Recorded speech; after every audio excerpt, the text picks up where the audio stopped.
Hello మామ నమస్తే. ఇక పొద్దున లేచైతే ఆఫీస్‌కైతే స్టార్ట్ అయిపోయాను నేను. యమ్మ దూరం నుంచెల్లి చూసి చచ్చిపోయింది కావచ్చు అనుకున్నా నేను. నిజంగా ఏ మాట కామాటతో ఇక్కడ ఫుడ్ అయితే ఎక్సలెంట్ ఉంటది మామ. ఇక అట్లా నేనైతే స్టార్ట్ అయిపోయిన వైజాగ్‌కి. నేను నైట్ స్టే చేసిన లాడ్జ్ అయితే ఇదే. ఇక్కడ నుంచెల్లి direct buses only time to time ఉంటాయి. అందుకని చెప్పి వైజాగ్ ఎళ్ళైతే బస్ ఎక్కాలి. యాక్చువల్లీ నాకు లంకలపాలెం నుంచెల్లి బస్సుంది. అందుకని చెప్పేసి వైజాగ్ టు గాజువాక, గాజువాక టు లంకలపాలెం అనమాట ఇప్పుడు. ఈ ఊరు పొద్దున అంతే, రాత్రి అంతే. దుమ్ము, దుమ్ముల ఊరుందా, ఊర్లో దుమ్ముందా అర్థం కాదు నాకైతే. అప్పుడే బస్సు కూడా వచ్చేసింది. ఇంటీరియర్ మాత్రం మస్తున్నది. సూపర్ అసలు.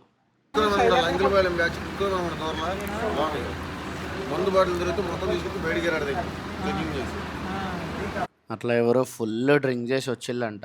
వాళ్ళు చుక్కలు చూపిస్తున్నారంట. వాళ్ళు మన తెలుగు వాళ్ళే. బీహార్ వాళ్ళు కూడా కాదు.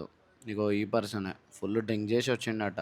ఎనీవేస్ బస్సులో అయితే డ్రింక్ చేయకండి. మళ్ళీ టాయిలెట్ వస్తే ఆడ ఆపడు. 7 హిల్స్ బస్ మందే. Bye bye.